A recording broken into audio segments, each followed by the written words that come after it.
The Angry Chicken is a production of amove.tv. Check out Amove TV for more podcasts covering Blizzard games. And for more of Jocelyn's gaming podcasts, visit josplays.com. The Angry Chicken is brought to you by our legendary patrons over at patreon.com/TAC. Time's up. Let's do this. Legendary! You face Jaraxxus. You smell like a leopard gnome! I knew it. So hot. A podcast about Hearthstone and Battlegrounds. This is The Angry Chicken!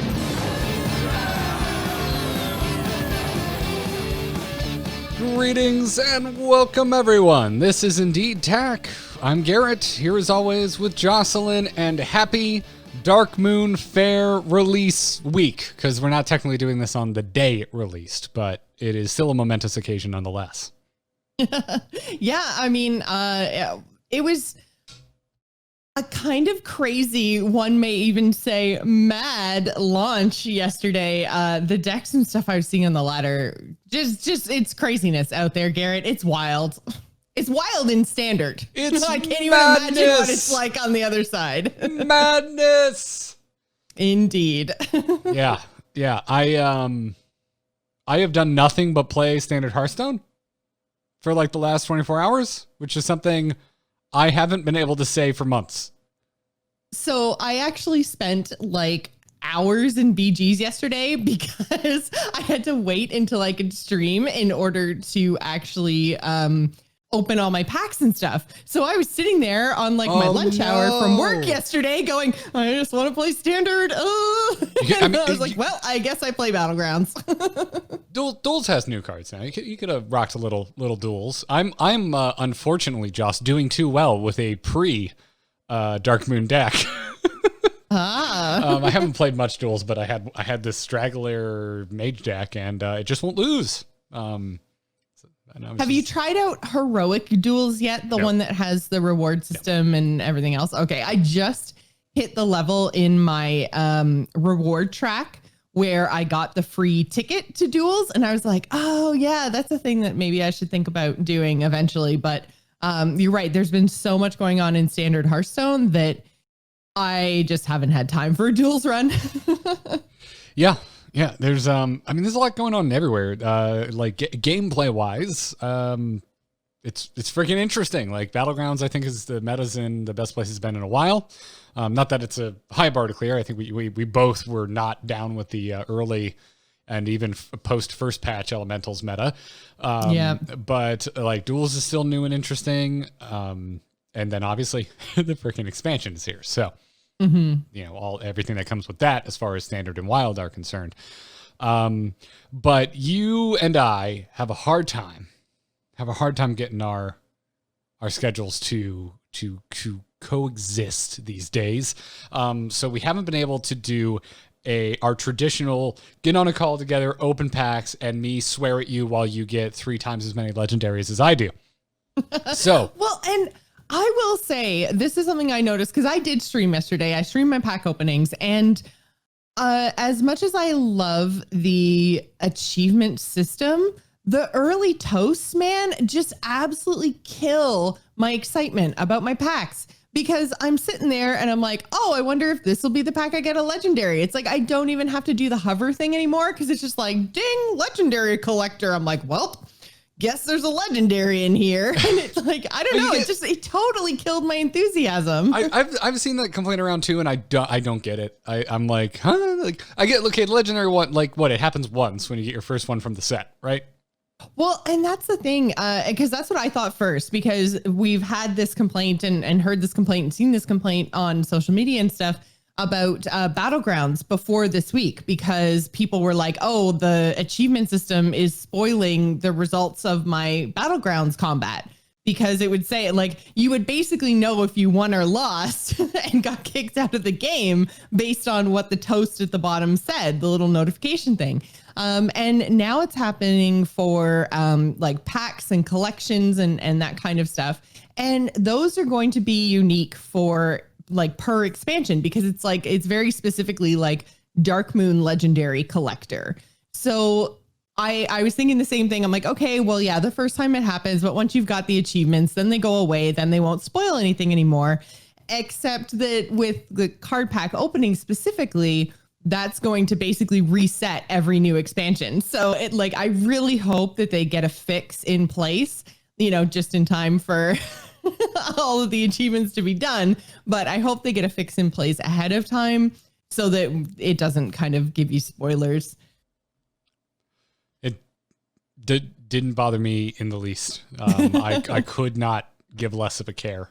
I know. I think it honestly, like if I had to pinpoint a place where I think opening packs no longer really became an event for me, I think it was when we could start doing it earlier from home as opposed to a fireside gathering. And even then, I was like, whatever. I wasn't particularly excited about going to a fireside gathering and opening them early either. So yeah, I honestly I guess I'm a little grinchy. I miss the old days where there was only one damn day that was the first time you could open packs and we were all in it together and it kind of made it a big momentous occasion. And now I feel like I don't even realize when it happens anymore. When you're able to open it early, I'll just go on Twitter and be like, wait, why are people posting legendaries out there? Oh, I guess I could have set myself up to do a tavern brawl at home or whatever, not a fireside gathering at home. Fireside, yeah. Yeah. And so to me, kind of event of opening packs, it's kind of mine and mine alone at this point. It doesn't feel like this big community event anymore to me. And so I'm just kind of I guess it's because I never bothered to do the early opening thing, because that doesn't make any sense to me. Like, hey, yeah, you can open your packs early and then sit on your card collection for X number of days while you wait for the expansion to unlock. If you do an actual fireside, at least the way it used to work, I haven't looked at it up. I haven't looked at this in forever, so I might, don't quote me here, but you used to be able to duel each other with the cards you just cracked. And because that was the whole big thing back before pre-COVID times, which feels like 10 years ago. You would go to a fireside, you would open your packs, you would build decks, you would fight each other with your new cards. And that, it's a good idea for an in-person event. But if you sign up for a fireside, at your house by yourself, then who are you dueling? Fair. But if you and your roommate, or you and the person you should be living with, and not other random people because of the times we live in. It still sort of makes sense. But the longest has gone on, the weirder it has seemed to me, and it's not my thing. I'm like, I can wait until the day that everything drops. Yeah, I like waiting until, having just a crazy influx of content on the expansion launch day. I've never understood trying to get ahead of it by a couple days. Like, why? Just wait. To me, it made the most sense with fireside gatherings, even though personally I wasn't interested. I get it. That's a good idea for a big event to get people actually in the same room playing the game. Things have changed. And to me, I don't know, it makes sense with how I like playing the game, because it's I kind of like the normal ways to play Hearthstone. I used to just be singular, but I've never been a big Tavern Brawl player, so to me, I'm like, yeah, it's fine if I could correct myself early, make a deck, and go play a friend. But to me, the real hype comes from hitting the ladder, seeing what's out there, and that kind of thing. And also, we'll go on Twitter, see what other people are playing, and net deck, because I'm not a good or particularly interested deck builder. So all of those things kind of, to me, I'm fine with it. So whatever. If people want to open their packs early, cool. I'm fine waiting until the day of, and I'll just crack them open. And to me, it's just I've kind of gotten to a point. I know this drives you nuts, Joss. I just spacebar through everything. I'm like, just let me open the packs and go. Oh my God, get out. Nope. I will not. We are not friends anymore. That's it. I will not. I am the host of this call. I'm running the stream and I'm running the recording. So, you can leave, but I'll still be here.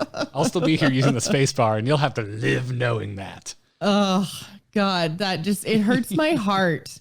I don't know. Pack openings, I very rarely get to do it. It's literally 3 times a year. So take a lot of time to do it, which is probably why the achievement thing bugged me and not you, is you spacebar through it anyway, so you really don't care. But I go through and I like hover over every color, and then I open them commons, then rares, then epics, then legendaries. Like I have a very like ritualistic pack opening. Yeah. I mean, we're having more of a discussion about like our personalities when it comes to Hearthstone, I think, rather than trying to convince each other that the way we like our particular level of buy-in for what an event opening packs are is the correct one. Like you do you, and I'm happy to be a soulless Hearthstone Grinch that just spacebars through everything.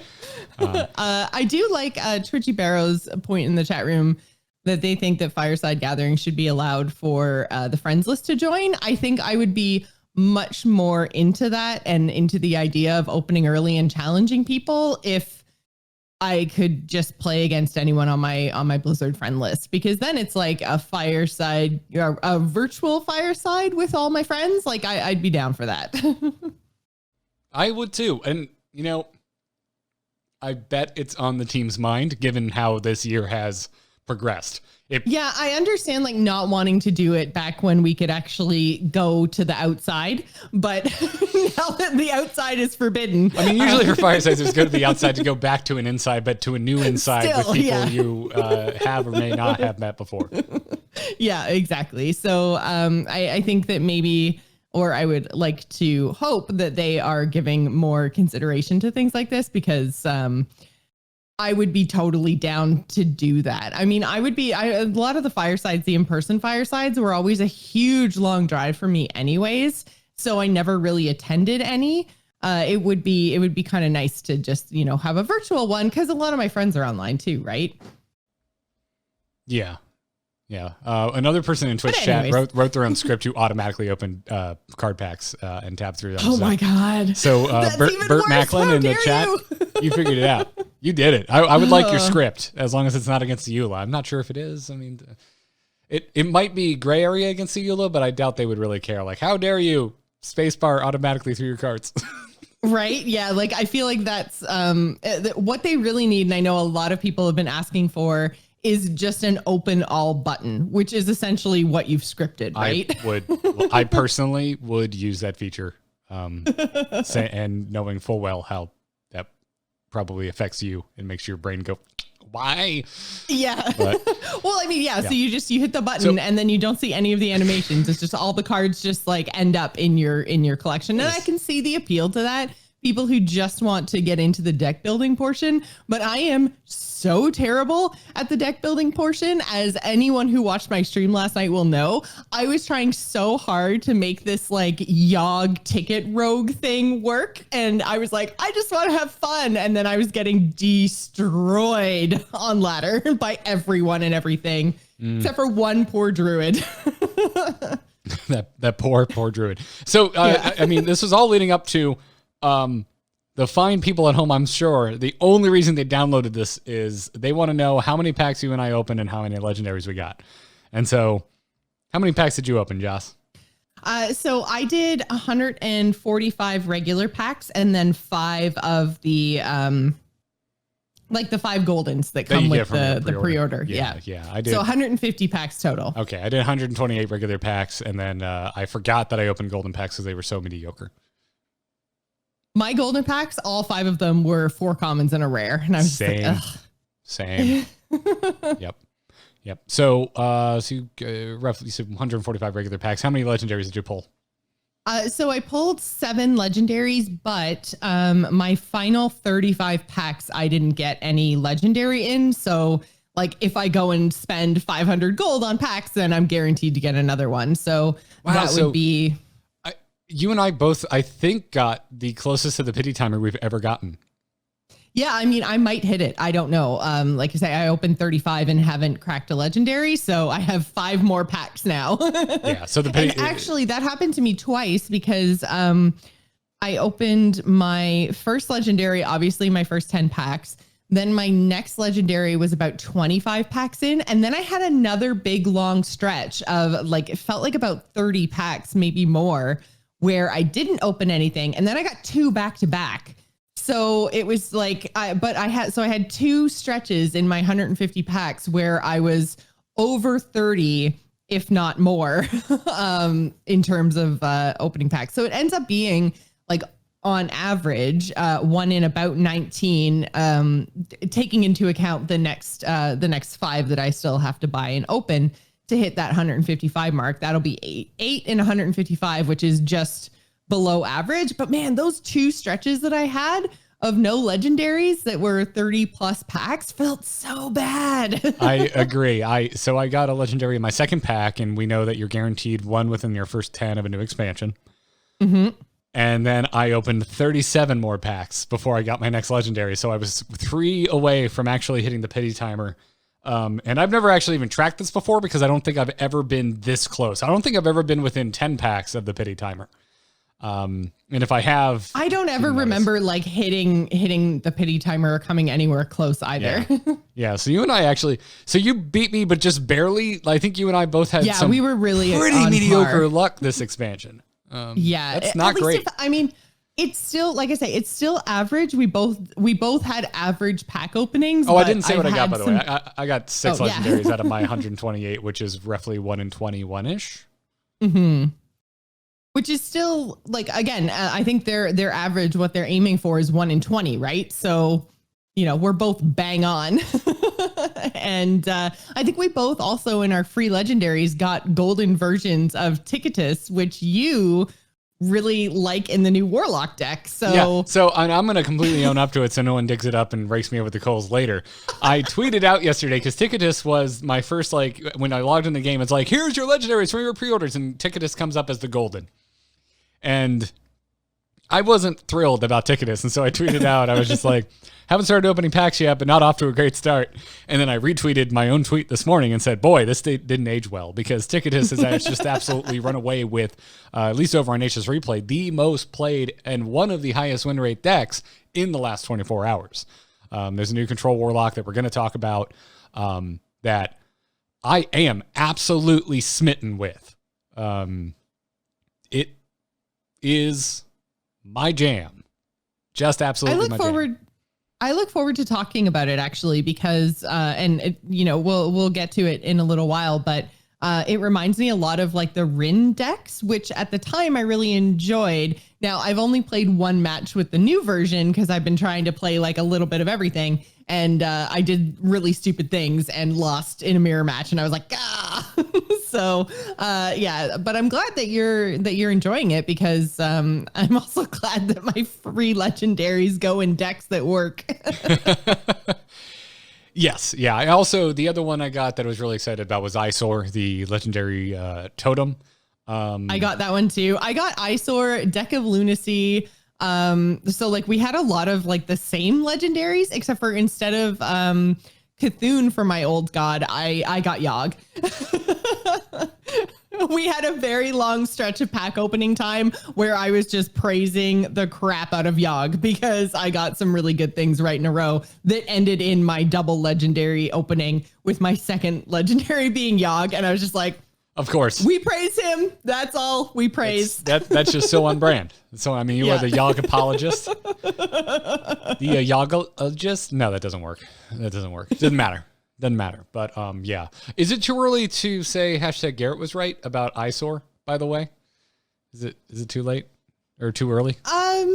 No, I think Totem, Eyesore is really good. It feels pretty good I've played one version. I don't know if we're playing the same version of Totem Shaman, but it feels pretty good in basically everything. I think just one set of buffs going off, which I'll admit I wasn't sure if that was enough, but this deck plays so fast that if you own like only 1 or 2 buffs is kind of enough, and then you just destroy. So yeah, it's pretty silly. Had I stopped after my first 5 games, I would have been able to come here and tell you I have a 100% win rate with it, because I won 5 games in a row the first time I picked it up. I felt really good this afternoon, actually, because after trying to make my own rogue deck, which I just was absolutely crazy. I was mad last night trying to think that I could craft a rogue deck.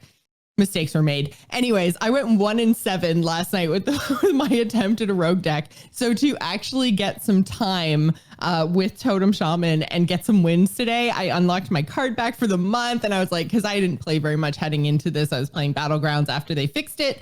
And so I went into Standard and I was like, oh man, I'm not even going to get my card back because this rogue deck is so terrible.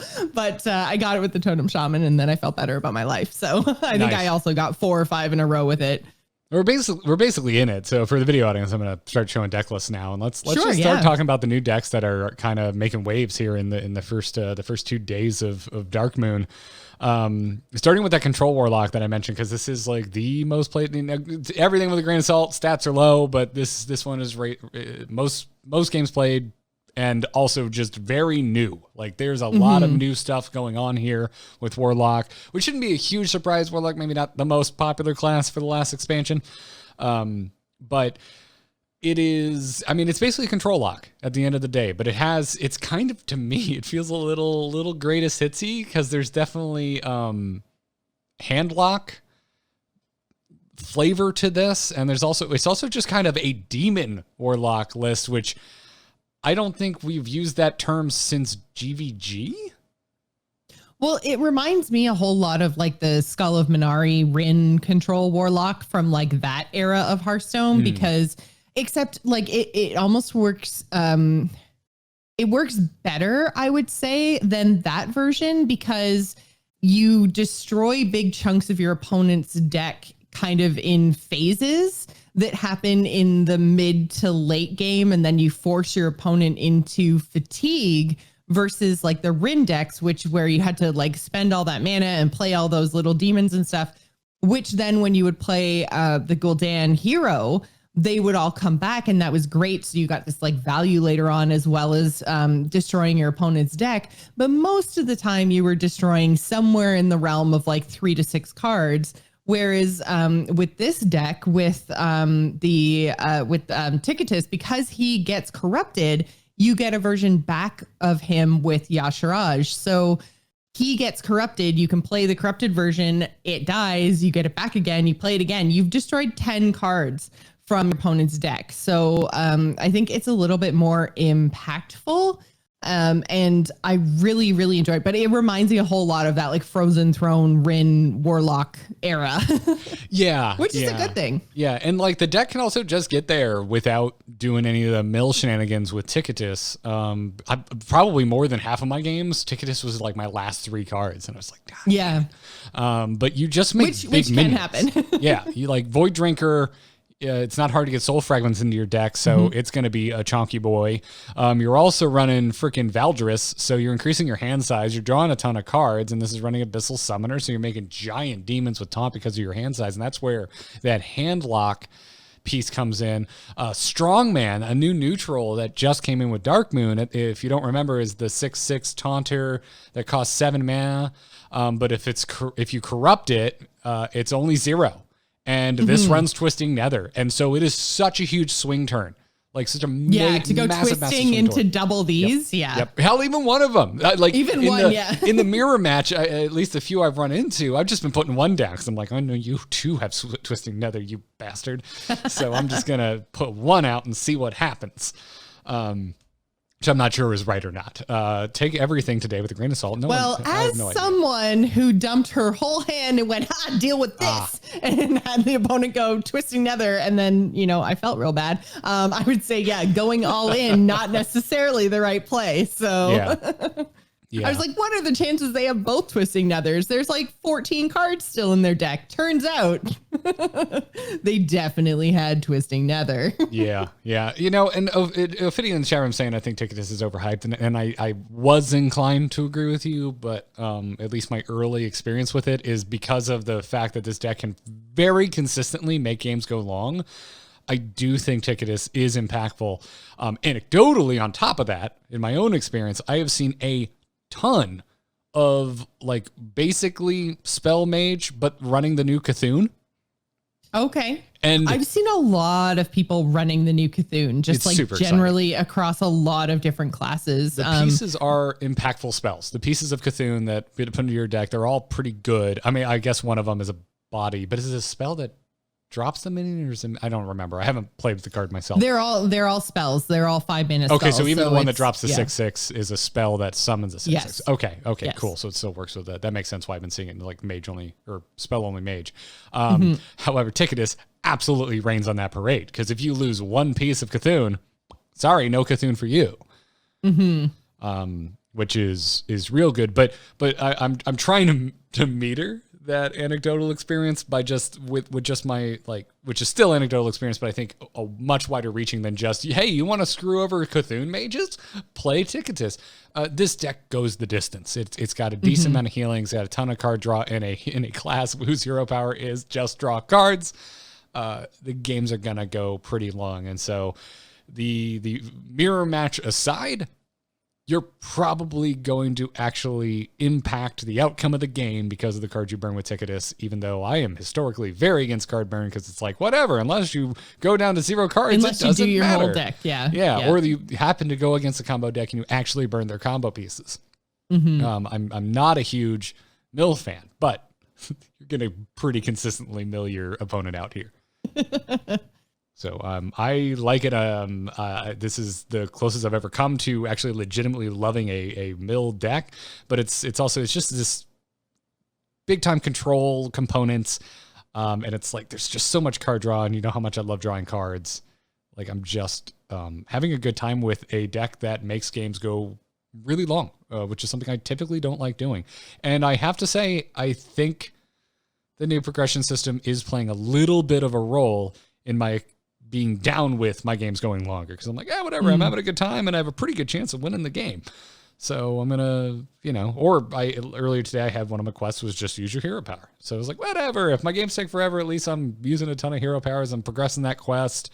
It felt like I was making progress. So we're gonna have some pretty strong critiques to talk about later in terms of getting an update on the rewards track. Keep wanting to say battle pass.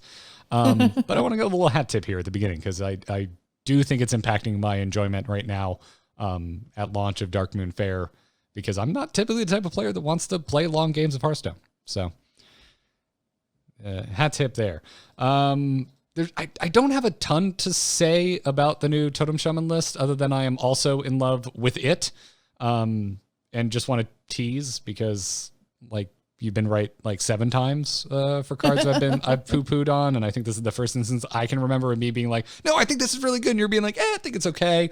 I thought, it was an eh. Yeah, but yeah, like, so, it was a this would be fine in Totem, but I didn't know if it was going to be like good enough. But I find, especially with Tour Guide from Scholomance, you usually have a few totems on board by the time, like, if you can get this down on turn 3, it's really good.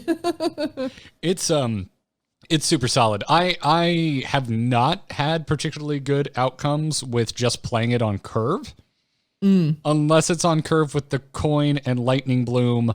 And so on turn 3, I have 6 mana and can also totemic reflection it. Those games, okay, I've won by turn 5. See, I tend to or at least the curve that I had success with was Tour Guide and Totem on 1, Totem on 2, this on 3 with the totemic might. No, Surge. Wait, which one's the one that gives them the booty? Whichever one gives them the booty, that's the one to play. So might. More health. Because then it's like there's nothing they can do.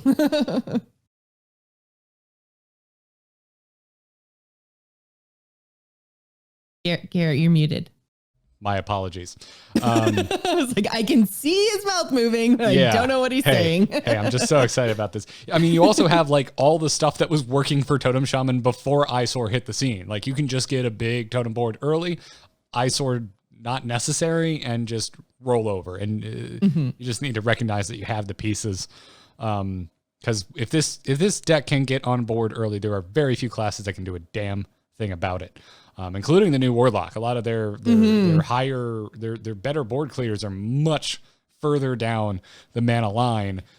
Even Dark Skies, because by that point in the game, they've got 8 or 9 cards in hand. If they play Dark Skies, then it's like that, even that 8 or 9 damage isn't necessarily enough to clear your 3 totem and a tour guide board, which is just crazy. That and the earliest, I guess, board clear they have is that 4/3 minion that does 2 damage to all non-demons. To non-demons, yeah. Yeah, and that's like if you've done a Totemic Might, that's not enough. You're not hitting their breakpoint there. So, yeah, if Totem Shaman can get on board early, it's pretty nutty. And thanks to things like Totem Goliath, it has a little bit of flex later in the game. But to me, this is like my number one suggestion right now. If you want to know if you won or lost pretty early on in your game, if you're looking to slam this quick is games, a pretty quick deck. Yeah. On top of the fact that I just personally really like Totem Shaman, and now it kind of feels like it has arrived like properly with Eyesore. We'll see what happens, but I think this might stick around for a while as one of the popular, more aggressive decks for this expansion. So have you tried Spell Druid?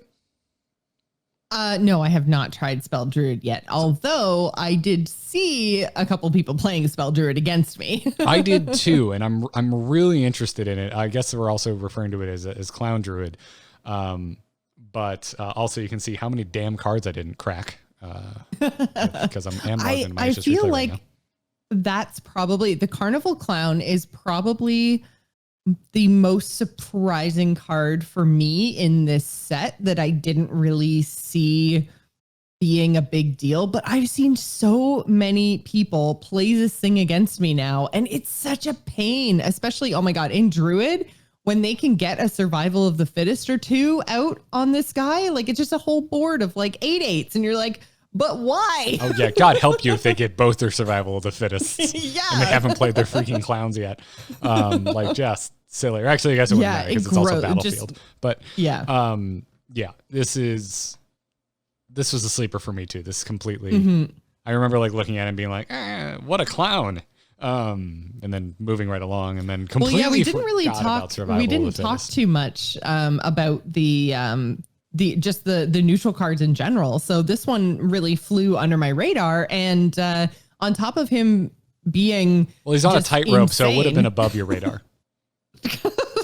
Wow. Okay. Hat in the chat room is going to be really happy about that joke. But yeah, you get to play the 2 copies because it's an epic. So you can play the 2 copies and then get them back with Yasharaj and then just have more boards full of 8/8s or 12/12s because why not?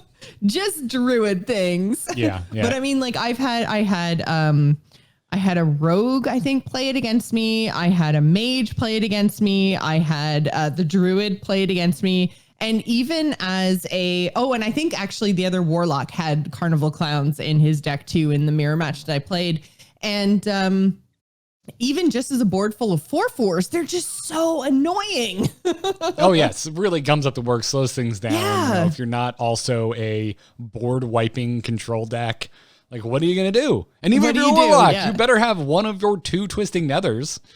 Like it's just they're scary. It's scary stuff. But like I've seen so many variations of this deck list. Like it makes sense. It's only been a day, really. But it's we should probably just like caveat for everything we're going to talk about today. There are lots of variations of all of these things. Yeah. The deck list I included for the Control Warlock is the most popular and has a major, like a serious majority of games played over just about every other deck list that I can find right now. But everything else is, it's all over the place. And even that Control Warlock list, there's plenty of variants out there. As usual, these things kind of typically take time to sort out. And if it's a Highlander list, it may never be sorted out. But it's interesting for sure, the Spell Druid. I'm happy to see it, frankly. And it's cool to see Kiri, the new Moonkin legendary that gives the Eclipse spells, seeing play. I've seen versions of this deck that include the Eclipse spells themselves in the list, and others like the one we're looking at right now that don't have them in there, I think. If I'm correct. Yes. Okay. This is indeed one of the ones that doesn't put the eclipses in.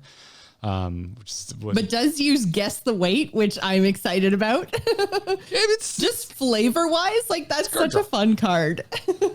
It's card draw at the end of the day, even though it's a kind of RNG that does make me a little sweaty and grumpy, but it's fine. I'll get over it. I have mercifully not had Yogg-Saron played against me yet. So I'm in a good mood. Yes, I'm in a I good have mood. played Yogg. I played Yogg 3 or 4 times last night, I think. Oh. I never got the Pyroblast, though. There is indeed still a god of the old variety. Good. Good to know.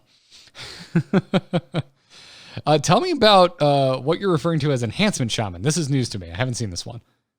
Yeah, so the Enhancement Shaman deck is very weapon focused, and it basically works by just like attacking your opponent's face with your face. This is like giving me super old school shaman vibes because it's got things like Doomhammer Rockbiter. Like, when's the last time you remember that being core to shaman? This is so cute. It's a shaman cosplaying as a demon hunter. Yeah, exactly. And it goes along with the new legendary in our Storm Crash with the whole give +2 attack and Wind Fury on your turn. And it's not a battle cry. It's just a persistent effect. So if you can somehow like protect her, like just every turn, it's like you have a Rockbiter weapon equipped, like, or sorry, not Rockbiter, Doomhammer. And yeah, it's really fun. It's kind of different than a lot of what Shaman has been doing. It's quite aggressive. It plays what's the, oh man, now I can't remember the one that Voracious Reader. I was like the one that refills your hand at the end of your turn. Yeah. Yeah, so Voracious Reader, I think it does top out at the 5-mana Doomhammer type area. So it is very like aggressive, very quick, very, again, hit your opponent's face with your face. Yeah, it's some and kind of enhance your weapons. face on face action. Yes, the face on face action. To say that slowly, like, am I saying something I don't want to be saying? Yeah. Oh, well, thank you for bringing this to my attention, because it's like, yeah, druid, shaman days of old. Yeah, exactly. It's giving me It's really even running old school. Whack-A-Knoll hammer. Yeah, which is just like, it's basically to make sure that your hero is just constantly attacking, right? So it's not even so much about that +1/+1. It's literally just like, I need a way to make sure that my hero is just attacking every single turn. Again, hit your face with my face. Or going face with lightning bolt, or getting the Kobold Lackey off of Sludge Slurper. Like, yeah, you're going to eke out like just a little bit of surprise lethal with a list like this, the way that Shaman used to. Mm-hmm. That's freaking cool. It's a pretty cool list. Yep. And it runs a lot of Darkmoon Faire cards too. Nice. Well, thank you for suggesting a Shaman deck that I want to go play. I brought something just for you, Jocelyn. It's a new Demon Hunter deck. It's actually, honestly, it's okay, not that Garrett, new. I will tell you, you can probably go back. I'm sure somebody clipped it. I played against a Demon Hunter last night and almost quit Hearthstone. Il'gynoth should never have been printed. I was so mad. Yeah, he's just slotting right into like Soul Shard Demon Hunter lists, and working just fine. It's so gross, and I hate it. It turns out Eldrazi Warblades are indeed still in the game. Yeah, and it wasn't even, the thing that really got me is that it wasn't even the Eldrazi Warblades, although obviously that's a thing that we talked about when Il'gynoth was first talked about. Like, Il'gynoth, I want everyone to understand, Il'gynoth is a very, very, very good card. It's broken and busted. And the reason it's broken and busted is because they, like, when I say it shouldn't have been printed, it's not because I think it's a bad card. I think it's too good. It interacts with Lifesteal. And like I said before the expansion came out, Lifesteal was never balanced against like the ability to deal damage. It's something they talked about a lot in Priest with the, like in the Anduin days, where it was like, oh, now your spells can do damage instead of healing. And then they ended up getting rid of a lot of that stuff because it didn't feel great. Those spells were never never created with their numbers balanced against being offensive.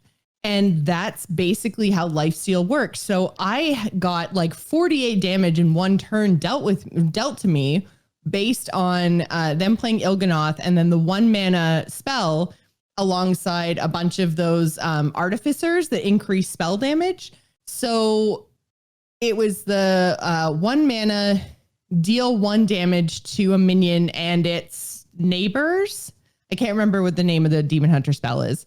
And it ended up doing 8 damage to each minion. And then they did that once to my board, once to their board. And I was like, how am I even supposed to, like, what? And it was really, really, really frustrating and felt the most unbalanced of anything I played against last night. And I know I don't love Demon Hunter anyways, so take what I'm saying with a grain of salt, but it felt so bad. It was the worst experience that I've had playing Hearthstone. I was just like, why does this exist? Yeah, I haven't seen a priest since expansion launch, so I cannot confirm nor deny. Actually, I haven't either, and I thought priest was going to be crazy good. Yeah, but even like pre Darkmoon, like Demon Hunter was my second least favorite class to lose against. To me, I think I pinpointed Blade Dance. Blade Dance drives me up a wall because they can get so much damage on their face. Then they play Blade Dance, your whole board dies, and then they crack you for so much damage. It's insane. And they probably have Eldrazi Warblade, so they healed for that, how much damage they hit you for. Like that is just, I'm just like, come on. Where's the risk and the risk reward of Demon Hunter? That to me, I think is where what I've kind of drilled down into is like the thing I kind of stare at and makes me fume. Fell Scream Blast. Thank you, Twitchy-Baro. That's the card I'm thinking of. yeah. But frankly, I've seen like two Demon Hunters since Darkmoon dropped. So I don't personally have a lot of experience playing against them. And I think I beat both of them that I ran into. So I think I'm now like 1-1. I'm not seeing them everywhere, but I think I'm going to bring back I just concede when I come up against a Demon Hunter. Like that's just going to be my mantra. Like I'm done. I hate this class so much. Like I'm done. Use your hate because you're going to shatter a window me ladder bands. With your joyous screams when you beat them. That's what's going to happen. That is what's going to happen. No. Well, okay. All right. I'll stop torturing you now. Tell me about Shuffle Rogue.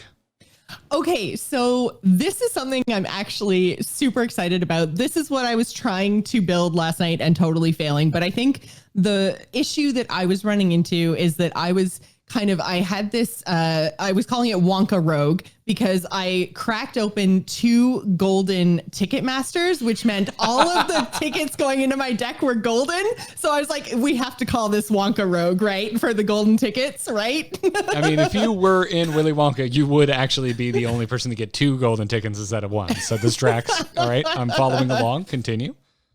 So there's the kind of cool combination that I think we were talking about before the expansion launched of the Ticketmaster alongside Grand Empress, because basically you play the Ticketmasters and then they put the tickets in your deck. Then you can choose the ticket when you play Grand Empress, and then it will draw all the copies of the tickets in your deck, summon 3 3s of the most like adorable and terrifying little teddy bears ever.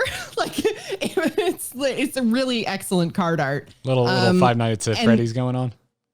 Yeah, very much so. Very much so. And then, but because you're like the way that the tickets work is like anything that like cast when drawn effects, it also then will refill your hand. So you could be getting like anywhere from 3 to 6, 3/3 bears on board alongside your Grand Empress, as well as like a full hand refill. So that was the like kind of core, I guess, combo that I was going for with my deck. But then I got super excited about Yogg. And so I was like, okay, I'm going to fill the whole rest of stuff with just spells, and Yogg will be like my backup win condition. So I was building for fun, and that was my mistake. So I think this version that we've linked in the show notes is actually probably a lot better version. It really leans into the idea of just shuffling stuff into your deck, drawing a lot of cards, using things like Secret Passage to pull not only the tickets out, but then there's also, what's the other one? Oh, I'm totally blanking on it. But there's other cards that put different things back into your deck, and then do the whole cast when drawn thing. So it's this whole like constantly, almost like cycling through your deck mechanic. It's a really cool it's a really cool rogue deck, which, I mean, how often have you guys heard me say that? Shadow of Death is the card I'm thinking of. The choose a minion and shuffle 3 shadows into your deck that summon a copy when drawn. Oh man, now I feel dumb because I mentioned it last week when we were talking about Shekzara.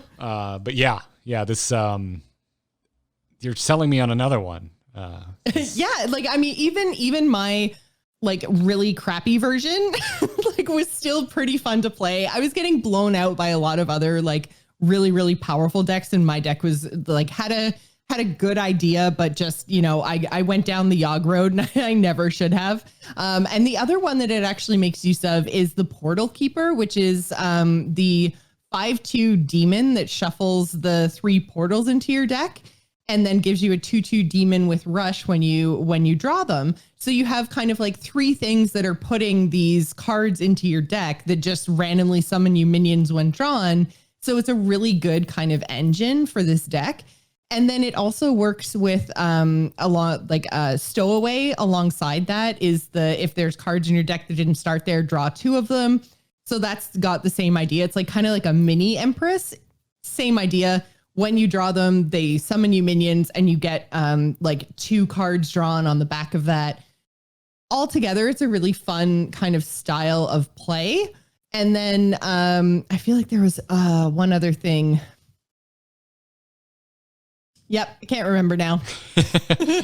There's been a lot. It's totally gone. There's been a lot to take in. It's been a lot. This first 24 hours. And like, I'm chalking that up to a major positive because like I remember during Ashes, it was just like, oh, Demon Hunters busted. Like, that's just all I wanted to talk about because the only thing I could think about. Whereas this, I'm just like, dude, these decks are awesome. It also plays around a little bit with the stuff that Rogue was already doing with the stealth. Mm-hmm. So you've got a couple of stealth minions. You've got Greyheart Sage again to help you with some of that card draw. So I think it's a pretty, it gives you that kind of early game and then that like tempo-y mid-game pressure. And then, Malevolent Strike. That's the other one I want to bring up.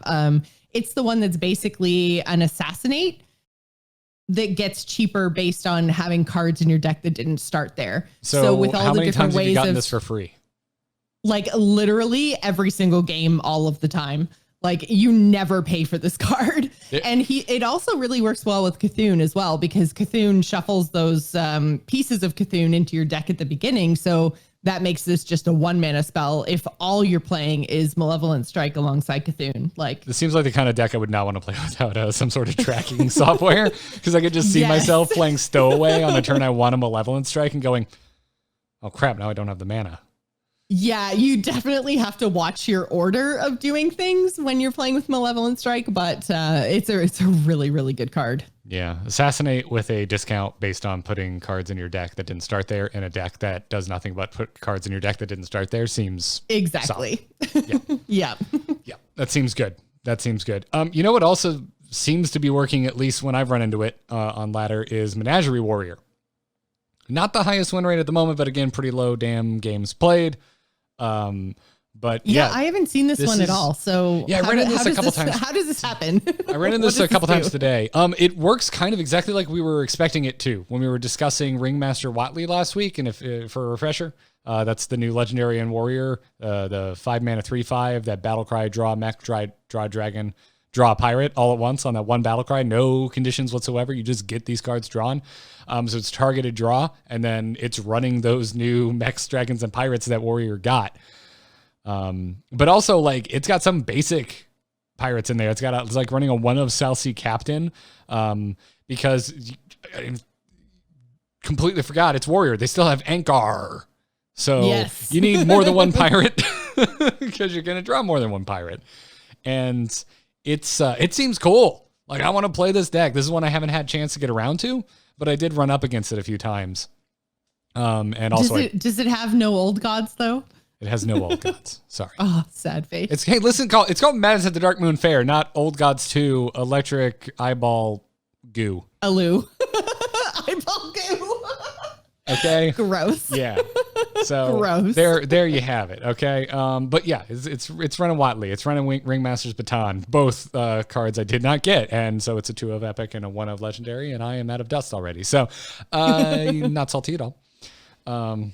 But it seems fun. Again, like as someone who I just like drawing things. I really like drawing targeted things. So a deck that already runs Ankar, which is already targeted draw, but also includes Ringmaster Watley, which is like crazy awesome targeted draw. Like I want to play this, and it's, you know, kind of got this menagerie thing, and it appears to more or less be working. Again, I haven't run into a ton, and there's not a ton of statistics on it, but it impressed me the couple games that I went up against it. I might have to give it a try. I was playing a lot of Bomb Warrior previously, and kind of coming around on the Warrior class. Like I've never necessarily disliked it, but it's never been my favorite class by a long shot. It's always kind of been that one in the middle that I forget about a lot. But this sounds like a fun twist. I'm surprised there's no N'Zoth in it, just because it runs like all the three different minion types, right, with the Ringmaster. Yeah, I mean, it seems like it would be it seems like N'Zoth would fit in this. So, but maybe N'Zoth is too slow. Yeah, and don't take any deck list that I threw in here as gospel. I ran up against it a few times. It piqued my interest, and I went looking for the one that had the most games played. Like I didn't do a deep dive. You know, there's no scientific method here. So this is just the one I found that actually had stats. So I threw it in here. So I wouldn't be surprised if N'Zoth ends up in here. But at the moment, it's a pretty aggressively curved deck. It tops out at 5, and there's only 3 5-drops in the entire deck. Yeah. It tops out at that new dragon that Warrior got, Tent Trasher. That's the end of your curve, that and Watley. So it's an aggressive deck, but you know, it's Warrior by virtue of their hero power. Their games can stretch a little bit longer. So, you know, I think there's wiggle room here for N'Zoth. We'll see what happens. But finally, and I'm so glad you included this because I haven't seen any of this, a new Death Rattle Hunter list. Oh my God. I came up twice against a hunter and I was like, oh man, like this is going to be face hunter. They're going to be taking advantage of the fact that everyone's trying to do like combo and like big, crazy, cool new day one deck things. And both of them were Death Rattle. And oh my God, this looks like, first of all, so much fun. Also kicked my butt. So there's kind of 2 different versions that I found deck lists for. So I'll put them both in the show notes. One of them is by Orange, and you guys know we're huge Orange fans here. So obviously I had to talk about this one. It is pretty expensive. It does have a lot of legendaries in it. But the one that I've actually seen on ladder is actually by A-Rock, I think. And this one has like even all the way back to she went to Ursatron. This thing's running Ursatrons. It's very like Death Rattle, like mechy. It's making use of a lot of new stuff too. It's got secrets, and it kind of it just obviously revolves all around Death Rattles, triggering Death Rattles, pulling and cheating out Death Rattles. And that is enabled a whole lot because of the Darkmoon Tonk. So this is the one that was featured in like the very first reveal video when they started doing all of the community reveals. It's the 7-mana 8/5 Death Rattle, fire 4 missiles at random enemies that deal 2 damage each, which, as you know, a 7-mana card, maybe not so much, but because it's that Death Rattle text, there are so many ways to like trigger this that don't actually involve it like being in play, which is just, and obviously it's a mech, which is where the Ursatron synergy comes in. There's also Oblivitron, which is another one that comes from that same Ursatron expansion. I think it was Rise of Shadows. So this is like old school hunter cards that are coming into play now. Oblivitron refresher. It's the 6-mana 3/4 legendary hunter mech. Death Rattle. Summon a mech from your hand and trigger its Death Rattle. Which is where Tonk. It's disgusting with the Tonk. Yeah. Yeah. And then even if you manage to kill the Tonks, you're still going to take that second round of those missiles damage when you get this 8/5 off the board. You don't really want it to just stay there, because if it just stays there, then you're taking 8 damage just from an 8/5 minion hitting your face. So it's like you have to pick the lesser of 2 evils. But then if it dies, this deck has Jewel of N'Zoth, which is summon 3 friendly Death Rattle minions that died this game. And that thing is not legendary. It's epic. So they can do this multiple times. And I just sat back and I was like, okay, Well, you got me, Hunter. Like, just, yeah, there's nothing going on here that I can deal with. So congratulations, because they also have 9 lives. That's the other Death Rattle card. Again, another Rise of Shadow card that is a 3 mana spell. Discover a friendly Death Rattle minion that died this game and triggers Death Rattle. So there's lots of it has to get on board and then die. But that did not seem to be a problem for either one of the hunters I ran into that were running this deck. So I'm going to give this a shot because this just seems crazy. And I love the new secret too. Open the cages. When your turn starts, if you control 2 minions, summon an animal companion. This secret's pretty nuts. I mean, at the end, like value proposition wise, it's a 1 mana cheaper animal companion that has a condition, right? It's going to be delayed and will not always pop when you necessarily want it to, but it's still at the start of your turn. So if you get Huffer, you're going to get value out of it. Yep. Yeah. I don't see what's not to like here. Well, yeah, I mean, the animal companions just are very good for their cost, right? I mean, everyone dumps on Misha, and I think it's very mean, but yes. Poor Misha. So yeah, there's a lot of ways. Yeah, there's a lot of kind of interesting early and mid game in this deck.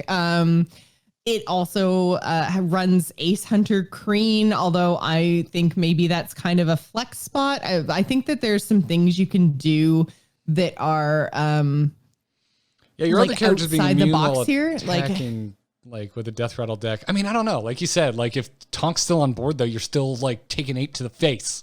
Like, yeah, exactly. Is it the worst thing in the world? So maybe Ace Hunter Kreen, like it's what like is not a bad thing for your minions to still be alive, unless you're against a mage and they're frozen and you can't do jack with them. Which, oh man, I had some freezing going on against some mages today, but it's okay. I kept burning. Yeah, so it has like the kind of secret package, which means there's some flexibility with the secrets that you might want to be including. Those are all kind of open to being swapped. There's a lot of stuff in the kind of mid game too. It runs this like crazy mech Death Rattle package that just absolutely destroyed. I think Darkmoon Tonk it's just such a good card. Yeah, there's some really cool decks. There's a nice mix, at least at the front, of things that caught my attention that are like seem completely new, whole new archetypes, and things that we've been playing with for a while that got just a little bit more of support. Unfortunately for Jocelyn, one of them is Soul Demon Hunter. But fortunately for me, like freaking waking up on Christmas morning, Totem Shaman's another one. So my first day with this expansion has been just so overtly positive. Yeah, there's definitely a lot of fun to be had, and it'll settle out. But I think that there's pretty much something for every class to play in this expansion. I think I that agree. seems to be decently powerful. Like I said, I haven't run into any priests yet, but there's some stuff that I think could be really powerful over on their side. Yeah. Well, we're going to link to all of these decks that we mentioned here today in our show notes. If you've never checked it out before, go to theangrychicken.com. You'll end up at our blog where we actually post the podcast. I don't know if you know how RSS feeds work, but that's where it is. It's the heart of the show. Go there, find the episode 392 post, and we will have not only the show notes linked at the bottom, but if I remember, I'll actually just link directly to these decks in the actual body itself. If I forget, politely remind me on Twitter, everybody, please and thank you.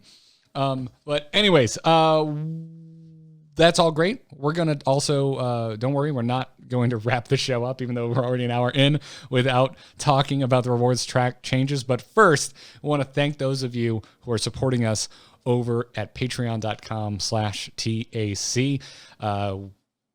Making content, making this show specifically, is a big way that you and I make a living, Joss.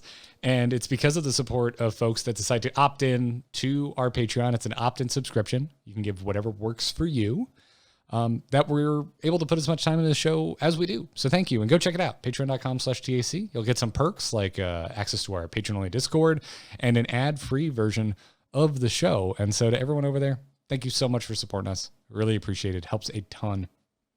And you should go check it out. But speaking of that ad-free version of the show, Jocelyn, would you like to go to our sponsor segment for this episode? Absolutely. One of these days you just say no and throw me off. I got the best deals anywhere. I don't know if you're aware of this, but it's basically time to start your holiday shopping. I put my Christmas lights up yesterday. I'm very aware. Thank God. Okay, yeah, my tree's up already. Like, it's, wow. Okay, I haven't. We always go with a live tree though, so if I put a live tree up in the middle of November, it'd be very dead on Christmas. Yeah, ours is fake. Very fake. Very fake. But it's a great time to start it. And today you can save some money and gift something folks will actually use every day, and something that I use every day, which are Raycon wireless earbuds. I have been using mine like crazy recently. Joss, as I know you are aware, I am going back to school. I'm in a master's program right now, which means there's a lot of studying going on in my house, but also because of the holidays and the wreath that's hanging on my front door, which has a big glass window on it. There's a shadow on my front door, which means there's a lot of chihuahua barking going on in my house while I'm trying to study. And so every day I have been sitting there, find a nice little corner of my house, wherever I feel like cozying up with my reading that I need to do for school, and pop in my Raycon earbuds and drowning out my chihuahuas, who I love very deeply, but they're very loud. So I've really been using and abusing my Raycon earbuds. So go check them out. They've got, I love the way the Bluetooth pairing works, as you and I have mentioned before. We're both somehow miserable at getting Bluetooth devices to work, but the Raycons, they just freaking work. Yeah, they're super, super easy. And I mean, I'm going to double down on what you said, Garrett, except for different reasons. But I have to be really, really careful when I have my Raycons in, because I'll be standing there doing the dishes, listening to podcasts, and Matt will come up behind me and scare me so bad because I don't hear him coming down the stairs behind me. I don't hear him walking across the hardwood floor, like just nothing. And then he'll tap me on the shoulder and I'll just hit the roof. Like, these things put you in your own little world. Yeah, that's that comfortable noise isolating fit that they're known for. Yes. Yeah. So, this holiday season, go pick a pair up for someone that you care about, or treat yourself. There's nothing saying anywhere that you can't. And trust me, you're gonna use them every day. So go to buyraycon.com/TAC today to unlock exclusive deals up to 20% off your Raycon order. But hurry, this offer is available for a limited time only, and you don't want to miss it. That is buyraycon.com/TAC to unlock up to 20% off your Raycons. One more time, it's buyraycon.com/TAC. We thank them for their support. But we're not done giving you sweet tips on holiday shopping, because thanks to Harry's, is there a guy you're shopping for in your life? Or you maybe think they might be a little bit done with cliche gifts like wallets or ties? I don't need more than one wallet, Jocelyn. I don't. What about an engraved Zippo lighter? No, I don't. I don't. But Harry's Razors, they've got you covered with a practical and a useful gift that comes in awesome looking holiday shave sets. It's like, seriously, I'm not blowing smoke here. I love the unboxing. I have given these out every year, I think, for the last 4 years. 3, 4. I've literally lost count. It's as long as I've been using Harry's, I've been gifting out these Harry's shave sets and these gift boxes, because I get to enjoy family members who normally would never be the type. They're not gamers, right? They don't understand unboxing. But they open up and they're like, wow, this is look how nice this is. On top of the fact that the product is actually legitimately good and something I've been using for 4 years. Yeah. So go check them out. It's an experience. Yeah. It's a sharp looking gift set for sure. On top of the sharp blades that Harry's makes, and they last. They're German engineered. They're award winning razors. I didn't know that awards were given out for razors, but apparently neither did I. They are, and Harry's has gotten awards on top of a 100% quality guarantee. So if he doesn't love his shave, you get a full refund. So go check it out. This holiday season, new customers can get $5 off plus free shipping on any Harry's limited edition holiday shave set when you go to harrys.com/TAC. The set comes with a weighted handle, 3 razor cartridges, foaming shave gel, and a travel cover, and it's all packaged in a handsome holiday gift box. You don't have to give socks this year. No more wallets. Delight the guy in your life with Harry's and claim your $5 off plus free shipping by going to harrys.com/TAC. We thank them for their support. We thank you for supporting the brands that support the Angry Chicken. And now, let's get into this week's news. Good news, everyone! All right, Joss, we needed a win. I'm stoked that Darkmoon Faire is off to a really, really strong start, and that it has honestly brought me back to standard in a big way, at least in these first 24 hours. Because with the new progression system, the Hearthstone Battle Pass, or Tavern Pass as they're now calling it, even though that used to be the name for something else entirely different, there's been a lot of critiques. We talked quite a bit about it last week, and I don't know. Have you been on Reddit recently? You know, it seems like people might have, like, there's maybe like 3 or 4 people that have a concern or two over there. Yes, people have thoughts and or feelings about the rewards track. They also have math. Yes. Oh lots my God, and lots there's of math. so much math. There's a lot of math, and that's not what we're here to cover today. We're not going to get into nitty gritty math. There's much smarter people than us that have spent a lot of time typing that stuff up. Go to Out of Cards. Yeah, for the example. TLDR is that the rewards track, as it was implemented with the data mined information that we had, meant that you were going to play between 9 and 12 hours to get the same rewards you got in the previous system, which is insane. And not 9 to 12 hours like for a week, like for the entire length of the expansion. Like Hearthstone would be more than your full-time job. So yeah, TLDR, the math showed things were bad. Yeah, rough to say the least. And so we got an update. I honestly thought they were maybe gonna keep it quiet and like let the expansion launch hit, and then address some of these concerns. Now, granted, it's like a forum post. It's not a main post on the blog or whatever, but yeah, it doesn't matter. The people who were mad or had concerns about this or were being vocal about it, they're going to be reading the forums. And this is going to get spread out through the community that is interested in hearing this. So that was already a little bit surprising. I thought they were at least going to give Darkmoon a week to do its thing before kind of talking about rewards track. But Ben Lee got on the forums and updated players and kicked it right off with, and I'm just going to read a quote here. "We have been listening to your feedback regarding the rewards track, and it's clear we missed the mark, both in how we communicated and implemented the full functionality of this first version of our reward system." I almost went into a Death Star Wars quote there. Yeah, so doesn't really mince words there, kicking things off. And then gets into some interesting bits, which from here on out, I'm going to basically highlight. So if you want to read the whole thing, head on over to the official forums.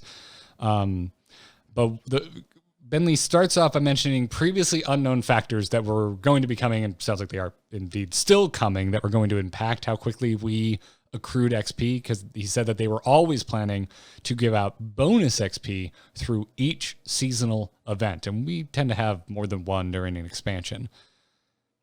Or at least one big one that lasts a while, but didn't detail exactly how that was going to work. So I don't know if like the length of the event is going to do anything, if it's like like you get it and it's a permanent multiplier from here on out, or if it just lasts the event or whatever. There's still a lot of unknowns there.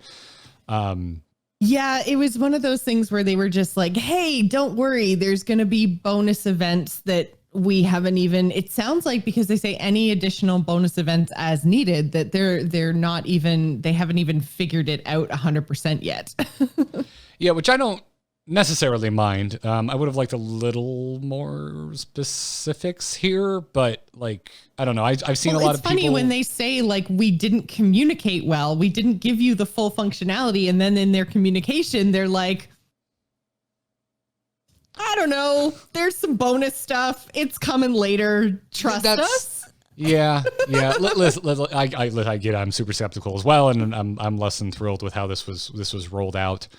But at the same time, like this has always been and will always be a game of how much should we tell them, and it's not always deceptive. It's just like the way, like if you say anything, even if it's not a promise, it's saying, hey, we're thinking about doing 7 a year, and they do 6. And even then if it's everyone's fine, like, even if we all get the XP we our need. 7th event? Exactly. There, Yeah. you know, if they're like, there are things that they just can't commit to. And even if they mention it and it's not even committing, it's going to rile people up. And this is the PR balancing act of how much do you tell, how much do you hold back.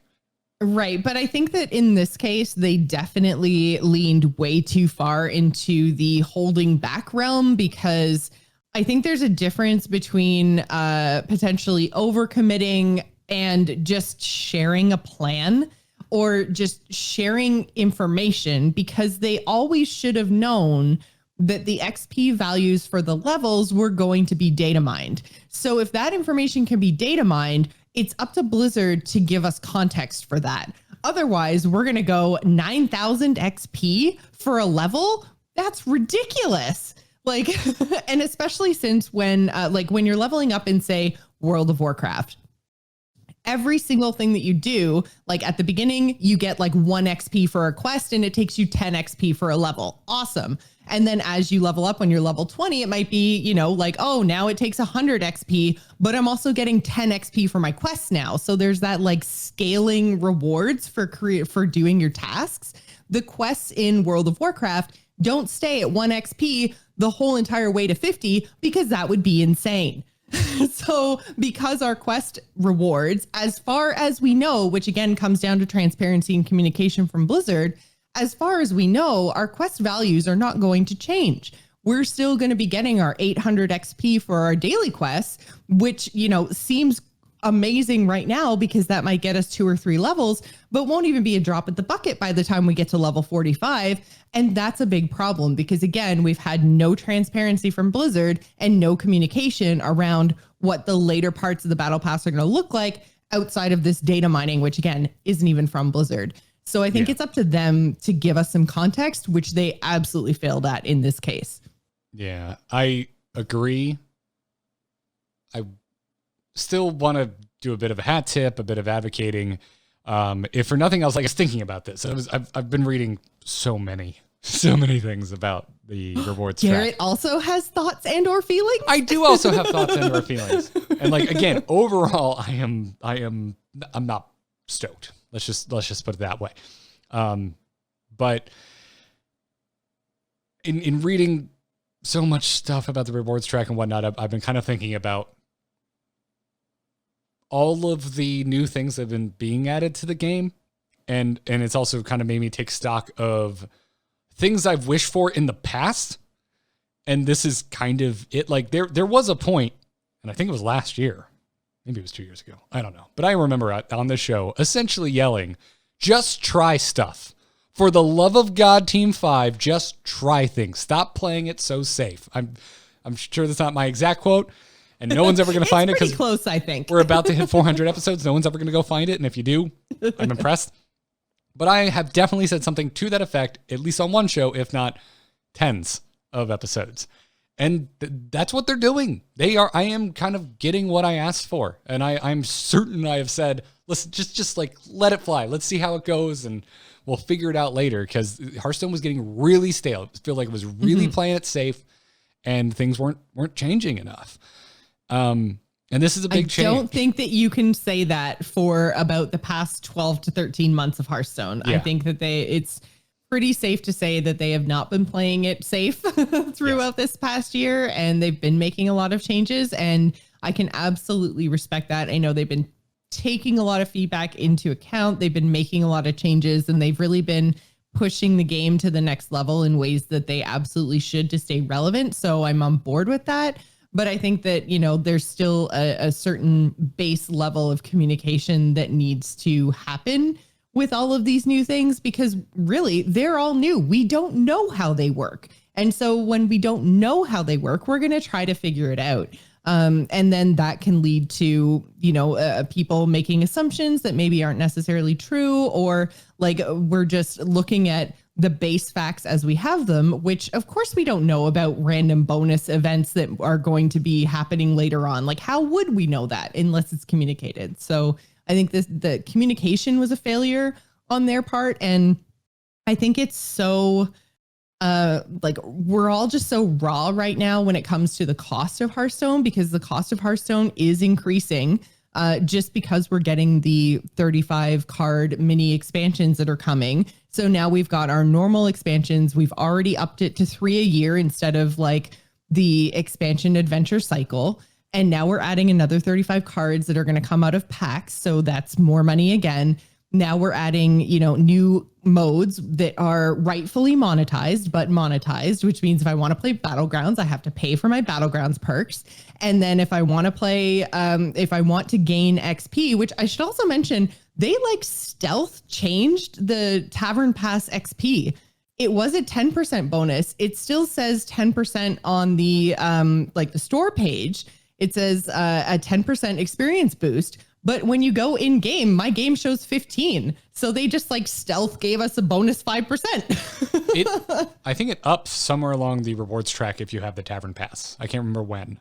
Oh, does it? Okay, because I was like, where did this extra 5% come from? And maybe chat room can let me know, but I'm pretty sure it was pretty early on, I think. Yeah, the bonus increases. The bonus does increase as you level up. I was like, it's easy what to is miss. going on right now? Which is kind of, I feel like, just what's going on with Hearthstone right now is there's just so many times I'm in the game and I'm like, wait, what is going on right now?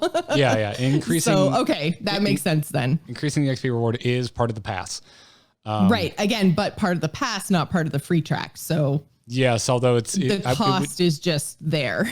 Again, the cost of Hearthstone is more, which was my basic point. Again, not specified, but it kind of sounds like the seasonal events increasing XP. To me, I read that as something that would hopefully affect free, like non-Tavern Pass owners and their XP. Yeah, I would assume that as well. But I think a lot of the Gur-Arg comes from a place of very the technical tavern. Exactly. Yeah. Some people call it pitchforks. I call it Gur-Arging. Okay. And I call it raging. Think it just, yeah, it comes from a place of feeling like that bonus XP is required in order to get through the pass in the time allotted. Right. And so it's one more thing that players feel that they have to spend money on. And I think that's where a lot of this pushback is coming from, that it's like, you know, not only is this reward track, although again, I've said this multiple times now on multiple shows as we've been covering this Tavern Pass or a rewards track or whatever. It's a battle pass. The fact that the like all of the gold and all of the packs and all of the cards and stuff is in the free track is actually doing it very correctly. I think that's very like free to play friendly, although they have taken the gold out of a lot of other places that you would gain it in the game. But you know, in general, they could have put those things in the pay pass and they didn't. They put it in the free track. So, you know, the stuff that's in outside of the XP gain, which is again, another thing for people who are much smarter at math than me, but it very much feels like a requirement when we don't know all of the ways to gain XP outside of, you know, what the information that we've been given so far, and just additional bonus events as needed. Shrug for the audio listeners. Right. It's so hard to quantify that, you know, there's a wait and see type of a feeling to it. Yes, and I don't know if that's great. And and that's where, you know, my giving them the benefit of the doubt, you know, that's where it ends. Like, you know, but it's like, I'm happy they tried. They're asking you to spend money right now with incomplete information, I think. Well, is really at the core of it, right? Like, do you have to pay for the extra XP bonus? Like, maybe not. I don't know. Yeah, I apologize if this is like overly technical, but like I always take issue with something like that. I'm like, you don't have to. Like, there's a reason it's an option. It's a buy-in. Like, no one's forcing you to go buy the Tavern Pass. True, but is it possible to complete with a reasonable amount of gameplay if I don't? And you can't really answer that question right now. Well, I my advice as a human being and habitual consumer of things would be, don't buy it if you're mad about this. Like, don't support a system that you do not have faith in and vote with your dollar. So there is that and so much more without getting too stuck in the weeds here. Weeds, yeah, absolutely. Yeah, again, I don't know. My main point that I want to say before we get more into the critique territory is that I'm just glad they're trying a lot of things, and it stinks that it hasn't landed. But at this at the same time, and here we're pulling into critique town. We're pulling in, Joss. Is that with all of the things they've tried, a lot of them just really haven't landed perfectly. We had some serious issues with Battlegrounds meta and also the MMR, so much so that rank floors are currently turned off because players were gaming the system on the Battlegrounds MMR, using the rank floor to just intentionally lose games on that rank floor, tank their hidden MMR, and then just play newbies and get up to the top. In fact, I haven't checked in a while, but last I checked, Test MMR was number 1 on the leaderboard. Some player that has not been identified doing exactly that. And which is whatever. I don't care about the leaderboard. I play a lot of different games. I'm never going to be a top 200 Battlegrounds player. Maybe. I don't know. I really like the game, but maybe one day I'll really, really, really make a push for it. But, it's not the type of thing that I personally care all that much about. To me, it was the completely just what I saw as a horrendous meta when Elementals released was what really bummed me out. And it took them, in my opinion, way too long to address it. And then, we had obviously the overpowered Demon Hunter at launch of Ashes, as well as some other issues along the way. So we've had a lot of really awesome new stuff in 2020, but all of it has seemed relatively unpolished. And I would even throw Duels in here. Duels more or less works, but it seemed, again, as something you had to buy into for early access, not up to Blizzard quality, in my opinion. I thought it released extremely feature light. And as I mentioned back when we talked about it, Duels was beta. Yeah, it was, I think, a bare minimum product, in my opinion. Yeah. And to a certain degree, I would chalk that up to Battlegrounds was so awesome when it first launched. It was so impressive and so new and so wild and so different that it kind of set an expectation that the next thing from them was going to blow my socks off, and Duels didn't. I like it. Yeah. I'm still playing it. But it's already with the new treasures and the new starter treasures that they added, I think significantly more interesting than it was at launch. But again, my first foray into it, again, even having to pre-order the next expansion to even get access to it was not a great experience. And I just I don't know. It's a balancing act. It's and this is where I keep trying to walk that line of, well, I asked for this. I asked for them to try new things and go out on a limb and not be afraid to fail. But they've gone out on a lot of limbs, and while I don't think they've fallen the hell out of the tree, I think a lot of those limbs are pretty shaky, and maybe I got hit by an acorn or two. Fair enough. Or maybe a full-on squirrel, and that squirrel bit me. I think that might be the Battle Pass situation. I don't think it's complete and total crash and burn. There's a nuts joke in there. Yeah, man. I'm avoiding it like the plague. I am avoiding it like the plague. But yeah. To me, the Battle Pass, in 2020, I think of Demon Hunter launch and the Battle Pass system as come on. That's to me where I was just really kind of laid low. I was surprised because I think they basically launched so many things all together, right? They had Duels beta coming, and then the heroic version was supposed to launch at the same time, which now has. Then there was achievements coming, and then there's the Tavern Battle Rewards Pass all at the same time, alongside a brand new expansion. And the expansion is not bug free either. I mean, I had a guildmate that was locked out of Hearthstone for 12 hours because the opponent played Yogg and his client just wouldn't open again. So someone tweeted at us that they were looking at the wheel screen for 30 minutes. Yeah, the expansion itself is not bug free. Which I have a concern for you, dear person who tweeted at us. If you did this as some sort of research on our behalf, I salute you. If it was any other reason, I have to ask, why did you stay staring at that for 30 minutes? I hope you went and did something else. It's mesmerizing. The spinning of the Yogg wheel. What's going to happen, Garrett? I can think of much better ways to use your 30 minutes. Oh, I know. But my point is that I was very surprised that they had so many things launching within such a small window, because it seems like everything has kind of come out that we would have been super stoked for, like just achievements or just duels or just the reward track or just the expansion, and maybe it was a little bit too much all at once. And so therefore it just kind of didn't live up to old school Hearthstone standards. Like if they had just been like, okay, let's launch duels. A month later, we'll do the expansion. And a month after that, we'll do, the achievements. Like, and once everything's stabilized, then we'll bring in the rewards track, maybe with the first expansion of 2021 or something, or mess up that order however you want. But I think everything happening on November 12th was maybe too much.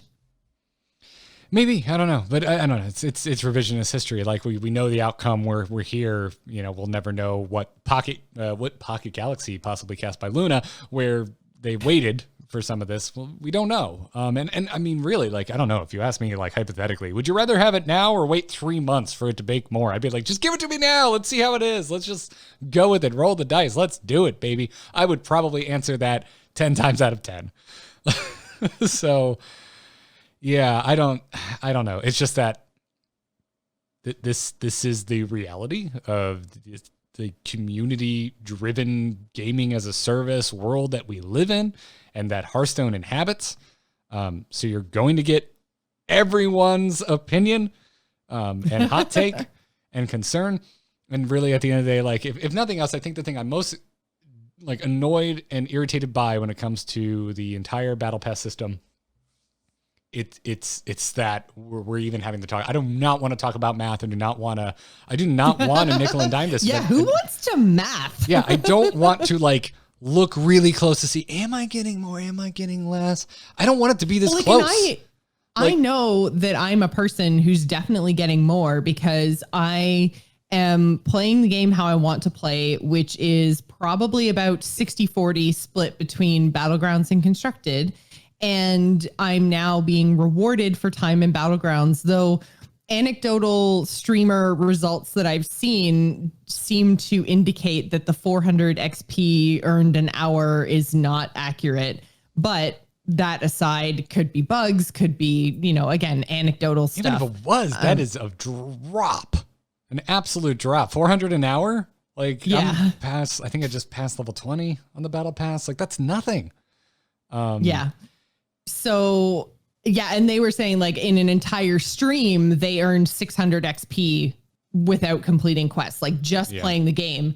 Like it was closer to 100 XP an hour, which is really, really slow. Which you bring me to like my biggest complaint, which is I don't want to be talking about this. Like, I would like to me, because like I think I said last week, like I think it has good bones. The system overall, I think it's well designed. I think it's some of the best interface I've seen in Hearthstone. If nothing else, it's just a big change, and it's cool to see how they made it work within Hearthstone, and it feels on brand, and it feels nice to interact with. But like I'm like the thing that's really sticking in my craw is I don't think there's enough flexibility in the way to play. Like you're saying, I get to play how I want, and I'm completing quests. I'm not. I've gotten one Battlegrounds quest. I've gotten one freaking quest that I can complete in Battlegrounds in 2 weeks. I think that is horrible. To me, that is like inexcusable. That's where my nerd rage comes out. And I said, like, what the shit were you thinking? Like, that's where I get really ragey. That's where I was going to eventually get around to is that, like as much as it's like better than it used to be, it's still not quite there. And I really wish that they would just remove the modes from it, because a lot of the quests are worded like, win X number of games, right? And then gives a mode. Like, just get rid of the mode. Like, win 7 in standard, wild, duels, it's nice battlegrounds. That why say standard constructed? Why limit it? Because that's probably the biggest complaint that I've seen is that they made this promise to play how you want to play. And that's not necessarily true, even though you're getting this little trickle for just time spent in your mode of choice. Quests are far and away the most rewarding when it comes to the rewards track in terms of XP. So if you are unable to complete quests or you don't re-roll into quests for your mode, then you're kind of out of luck. And this crazy, ridiculous grind just got crazier and ridiculouser because you're also not completing quests. You're just straight up hardcore grind, 1 to 400 XP an hour. Yeah. Which does not feel great. Yeah. Like I don't know. The whole quest system and like what it's the win 7 ranked games in a week. Like you can't even re-roll that one for the weekly quest. No. Okay. I wasn't sure if that was not re-rollable or if because I got my 3 quests last week. I re-rolled 1, completed 2, but the 7 ranked games I didn't complete. And then this week I couldn't re-roll that one, but I could re-roll the other one. Like I was wondering if it was like you only get 1 re-roll a week. And if you don't re-roll it in the week that you get it, then the re-roll option goes away. I wasn't sure if that was what was happening, but yeah, no, I couldn't re-roll that one either. And I was like, oh, okay, I'm going to do it anyways because new expansion's launching. But I was confused as to why I couldn't re-roll stuff. But yeah. And it's like only being it's able nice to re-roll like once a day where it's a total random like result when you re-roll. Because I accidentally re-rolled one of the higher XP quests, which was a thing that could happen in the old system. You could re-roll something that was worth like a lot of gold and get a not as much gold. Like that was a thing. It's always been a thing. But for some reason in this reward track system, it feels that much worse because I was like, oh man, I didn't realize that was a low XP or a high XP quest until I re-rolled into one worth like 500 XP less. And I was like, yeah, that was a mistake. There's to me, like even just getting outside of the economy portion of it, which I think it just need to be a big, dumb, obvious win.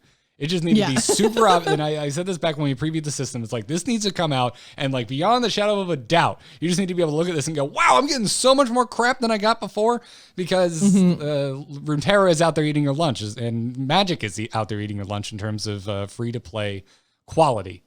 Like there's real competition out there. This needed to just be a slam dunk, obvious improvement. And not only is it straight up like a detraction from the old system in some cases, yeah. But then like the quest system really just irks me. It like if it just says play Murlocs, why the hell doesn't that count in Battlegrounds? All it says is play Murlocs. It doesn't specify. And yeah, it's nice that your 19.0 patch notes has a single bullet list that says, where is it? I've got it up in front of me. Certain quests may also point you to blah, blah, blah. Like it doesn't actually specify. I had this pointed to me by Celestalon today. I love you, Celestalon. But I look at this and I just go, this is pointless and gives me no information. It like actually doesn't. And even if it did, I don't care. It feels bad. And like either at the very least word them extremely specifically so that I don't like assume I can go actually play the game. I want to actually play it and not make progression. Cause there's just a lot of feel bad, like the re-rolling and the lower, yielding quests and the fact that you really can't play the way you want to. Yeah, I think that's the biggest miss when it comes to this reward track is that I think everyone was looking forward to. I think they would have been a lot more forgiving on the reward side of things and the rate that you earned XP if you could just straight up play the game how you wanted to play. Even some sort of like visual might be helpful. Like, I mean, you've got the wild vine border. You could do some like standard looking thing and Battlegrounds looking thing with like a crown on the corner of the quest or something. Like there's ways you could, visually Hearthstoneify it to convey that information that wasn't just straight up like list all modes or list one mode or whatever. But I am 100% on board with you, Garrett, thinking that it should just be complete in your mode of choice. And, like, and here's the thing you have to do it wherever you want. I'd like to add on this. This is coming from, I think, a place of positivity. I think they've done a really good job adding extremely compelling additional ways to play Hearthstone. I want to play Battlegrounds. It took me away from ranked hardcore for the last few months. And I was like trepidatious coming back to the game for ranked, just yesterday. I'm like, I don't know, is it really going to pull me in? And it did. Like right now, as I stand, I want to play basically everything but Arena regularly. I want to spend a lot more time in Hearthstone as a client. Like it's a game platform. I can like Battlegrounds is so different from everything else in Hearthstone, but I'm really starting to get into duels, and they brought me back to standard. I want to play all the modes, but what I don't want to do is feel like I'm missing out by just enjoying the game they made. So, like, I'm in. I have spent all the money I can spend. I have the Tavern Pass. I have the freaking... You can always buy more packs, Garrett. Yes. But, you know, I know get everything, and yeah. I still feel like I'm, like if I don't have a Battlegrounds quest, I'm out there playing Battlegrounds, and I'm just like, man, I just feel like I'm missing out. And, like, this is a fun system. I actually like progressing it. When I finish a quest, I'm like, yeah. When I finish a weekly quest, I'm like, hell yeah. It feels really good. And so I don't know. It's like those bones are there, and they're great bones. Like I said last week, like, let's just rethink, I guess, the meat that builds the entire body of this system. I guess, and organs, but I didn't want to get too gross. That's okay. I know what you're getting at. And I agree. I agree. There is a lot of good to be found in the rewards track. I think it's just being overshadowed by a lot of speculation right now, and Blizzard can fix that by communicating better. Yeah. You're just like, they're killing it with their modes. Like, now kill it with your systems and the economy of the game. So, damn, it is expensive. I want to be excited about a mini set being added, and right now I'm just like, oh, I've already kind of spent my Hearthstone budget for the year, and I'm missing a lot of legendaries. We're whales. Like you just said, you've spent as much money as you can spend outside of just perpetually buying packs. Yeah. And like you've spent as much as you can spend. We are not free to play players. We are Blizzard take our money players. Yeah, I've spent as much as I want to spend. If even we're going, ooh. Yeah, I like could maybe spend more. Yeah, just don't want but to. I should not. Yeah. So yeah, and I mean, even I noticed like dust wise at the end of this pack opening, I think I had about 5,000 dust, and I went to go craft a couple legendaries, and I'm like, I'm down to like nothing. Oh no. Yeah. So I disenchanted my golden peggle today because I was like, F it. But yeah, so I mean, cost is absolutely a consideration. So yeah. Yeah, it's I don't know. It's a mixed bag because there's a lot about this I like. You got good bones, Blizz. Just it's overshadowed by some weird stuff. Go beef up. Yep. Go beef up. Beef cake. Little season 1 South Park reference for all of you out there. Real OGs know. I think it's as good a place as ever to wrap this up. I promise we will have time for emails real soon. So keep them coming. TACpodcast@gmail.com. Yeah. This went long. I have a good feeling we're going to be able to squeeze them back into the show now that we're not doing like talking about a bunch of cards or trying to review or trying to highlight a ton of decks that we're really excited about. So TACpodcast@gmail.com is where you can write in and be a part of the show. And if you're a patron, you can just write us in the Discord and skip the inbox entirely, and we'll either bring it into the show or just talk to you in real time, or sometimes we'll just do both. I posted, I think 4 screenshots in a row of 4 games in a row of giant eyesore totem boards in the Discord today. That was fun. I only sent one to Twitter. I was going to blow up Twitter, but we were having a good little laugh in the patron Discord with that. My opponents were not laughing. Unless it was, of course. Which is the closest thing I get to a laugh when I'm losing. It's usually begrudging and mean. But yeah, that's going to wrap it up for the show. If you want to become a patron, check out patreon.com/TAC. That's where you can support our program.